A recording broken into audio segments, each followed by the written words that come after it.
Hey,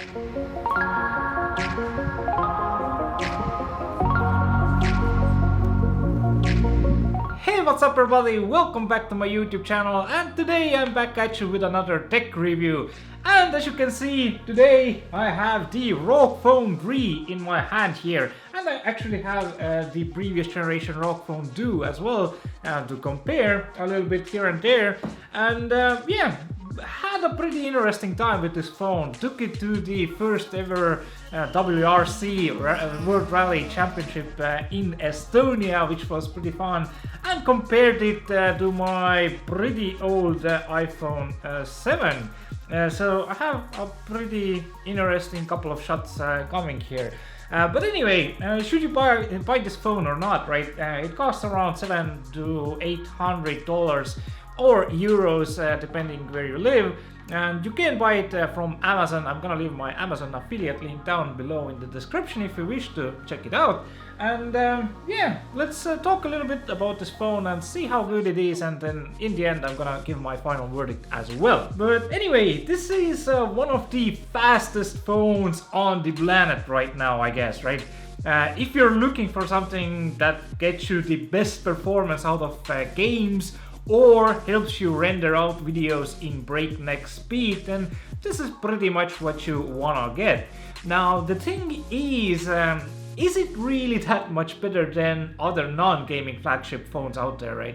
And well, it is a bit hard to say nowadays that you know, more phones on the market come with very similar specs to this one and a proper 144Hz display.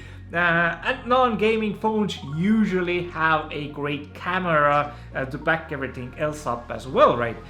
So what makes the ROG Phone 3 so special? Well, first of all, it comes with the Qualcomm Snapdragon 865 Plus CPU that runs at around 3.1 GHz. That is backed up by 16 gigs of DDR5 memory and a proper 512 GB SSD. Sadly, no expansion slots for memory for whatever reason. I mean, 512 gigabytes is pretty decent size, right? But as this phone here can film at 8K 30 frames per second and 4K 60 frames per second and even 480 frames per second in HD, I mean, I'm pretty sure that 512 gigs is gonna, you know, get filled up pretty fast. So yeah, personally I hope that, you know, ASUS does implement an extra memory slot or compartment into the next ROG phone when they, you know, make one, right? But it does have slots for dual SIM cards, so that's pretty good. Now coming to the display itself, as you can see, it is a pretty massive 6.6 inch 1080p 144Hz 1 millisecond response time AMOLED display, so giving you a really nice you know, user experience, and also visually is really nice and vibrant.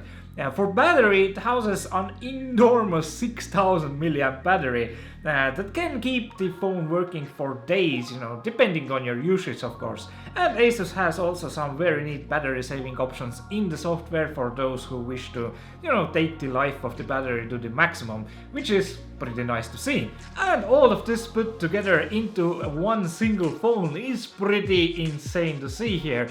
And yeah, some other things to mention here quickly. I mean, the whole back cover is from this metallic casing, right? And it does weigh a bit, right? Now it is a little bit lighter than the previous ROG Phone 2, but it's still a pretty decent chunk of a phone, right? So if your battery ends, right, you can at least use it as a weapon or something, right? Heavy is good, heavy is reliable. If it doesn't work, you can always hit him with it. Boris the Blade, or Boris the Bullet Dodger. But anyway, coming to some other really interesting things, right, that make or break a phone, pretty much, right, are the cameras. And yeah, interestingly enough, you know, this year it does have a small camera pump as well here, as you can see, versus the ROG Phone 2. Nothing too bad in my opinion. Now the cameras themselves are a pretty interesting mix of lenses here. On the back we find a 26-35mm Sony's IMX686 with a 64 megapixel sensor, which is supported by an additional 11mm 13 megapixel wide lens and a 5 megapixel macro lens. For the selfie shots you get a 27mm 24 megapixel lens. And yep, it can film in 8K 30 frames per second or 4K 60 frames per second.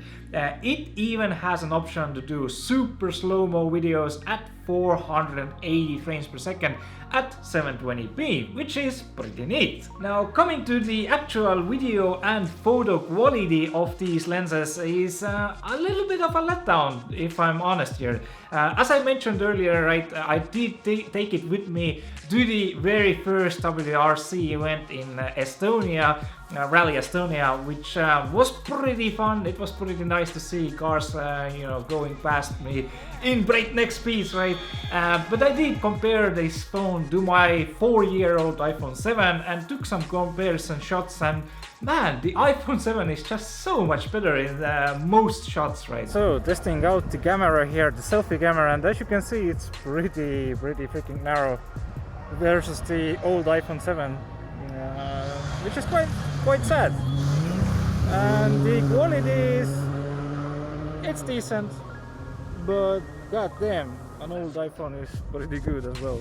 Although yeah, it does have a little bit crispier image at 8K, but the software itself is just not up to par with Apple, right? The lenses might be the same hardware-wise, but the most job that is done is in the software side. So when you're wondering why you're paying so much money for an Apple product or, you know, some other product maybe, there might be a lot of, you know, research and development going on behind the scenes that we're not, you know, really aware of, right? That make the cameras as good as they possibly can be. And ASUS, yeah, their camera job is definitely lacking here.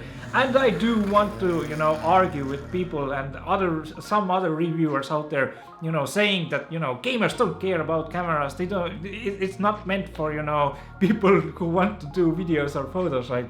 They only want to game. I mean, yeah, this phone is built for games, right? But what other phone can't really play games, right? There's a big letdown in gaming on phones, and that is, you know, most games are locked at 30 frames per second. You can't even use 144 frames per second if you wanted to. Just a couple of games that I've found that can actually take use of it. But mostly you're gonna be limited at 30 frames per second, so what's the point in buying such a powerhouse of a phone other than maybe, you know, rendering videos out faster? But even then, you know, phones tend to have really good CPUs in them as well. One of the main things is how good is the camera, because the hardware side tends to be pretty similar in the top end line models here.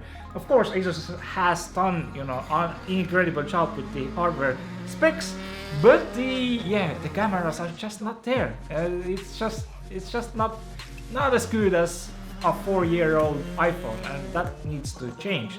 And gamers do like to do photos or videos here and there, right? And something that I actually hated about the previous ASUS ROG phones was the selfie camera, which was just too narrow, right? This one here uses a 27mm selfie lens, and it's just too narrow for a selfie lens. You need at least like an 18mm that you can narrow down if you wish, right? But it needs to be like a proper fisheye pretty much, right? For the selfie at least. And yeah, 27mm for a selfie is just way too narrow. But anyway, moving on from the camera, right, and talking a little bit some other stuff that are a little bit better built here are definitely the speakers here. And I'd say these might be the best speakers in the world for a phone, at least. The front-facing stereo speakers use a 7-magnet NXP smart amplifier, to get the loudest and most nicest distortionless sound to you. And for real, this is one of the best parts of the phone.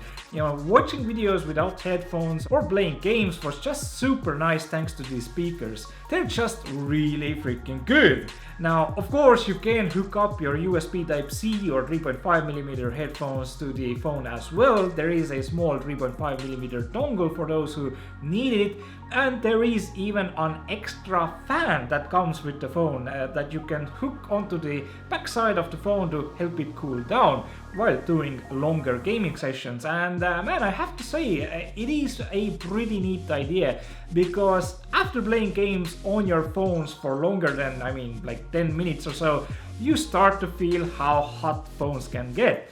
With the ROG Phone 3, I felt none of that, even without the fan. But if I did want to do longer than 30-minute runs in a single gaming session, I always have the comfort of hooking this thing on, which also can act as a stand for the phone to watch movies, which is pretty nice. And it also has an extra USB Type-C and a 3.5mm audio jack for comfort. Now, a couple of more things to talk about here before I actually conclude the review is wireless charging. It's absent. There's no wireless charging here. 2020, you kinda want wireless charging, and as it is, built so rough, so tough, right, so fat, right, God, they really need to, fix this thing and add at least a wireless charging port, because this isn't a really waterproof phone, right? Then, leaving out wireless charging option is a little of a, shoot and miss, right, option, in my opinion. The second thing are the air triggers, which are these touch sensitive buttons on the side of the screen here, which supposedly should help you game a little bit better, right? I did try them out in PUBG and it was just absolutely horrible. Maybe it can work better with some other games. I don't actually know what other games, because you lose a lot of grip, right? You really need a firm grip on your phone when playing games, right? Like a grip like this, or maybe a grip like this, but you can't like have your fingers like up and down here. You can have it like this, right? You could add maybe some buttons underneath the screen, like the fingerprint sensor, right? Yeah, I really didn't feel comfortable playing with these. Now, yeah, touching upon the fingerprint sensor, and this is one of the first phones for me that actually has the fingerprint sensor underneath the screen here. Totally hidden, right? Kind of hard to find it at first, right? But it's still pretty easy to get used to. I really like it actually after being using it for quite some time now, and I don't really see the fingerprint sensor coming back to some on the back side of the screen. Yeah, it works pretty well here. And yeah, overall, for 700 to 800 euro range for a gaming phone, it's not that much, right? Some phones tend to cost twice as much. Of course, they have almost twice as good of a camera, I'd say. But then again, if you need just a big powerhouse of a phone that has a proper AMOLED display with 144 Hz refresh rate, right? So, browsing the web and doing everyday stuff like that is just so much smoother, right? You don't really need it in games to say, right? Of course, it's really nice to have a game that, supports 144 Hz, but as it is your phone, right? A daily driver for many people out there, then yeah, a really responsive display is really nice. And yeah, overall, I'm gonna give the ROG Phone 3 a decent 8 out of 10. And yeah, I would have given it a little bit more. I wondered, should I give it like a 7, because the camera is just, it's nice at 8K, but if you compare it, it's just, it doesn't feel like it's 8K, right? So thanks to the price range, as it's not over €1,000 phone, that's why I'm not gonna give it a lower score than that.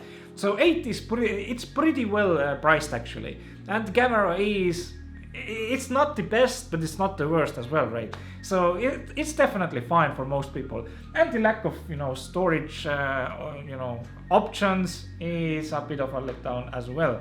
Plus the absence of wireless charging. But other than those things, I mean, it's a pretty decent phone to get if you want to get a phone for gaming or maybe rendering out your everyday task faster than your, you know, regular phone might do, right? So yeah, I used this phone to render out my 360 videos, which this did in really record times compared to my old iPhone 7. So there was absolutely no competition there. But anyway, that's gonna be it for my review here. Hope I covered most of the stuff here. It is my first phone review, so I don't know how it, you know, even came out, but hopefully fine. So some people at least know what to do now. Anyway, thanks for watching. See you guys later. Ciao for now.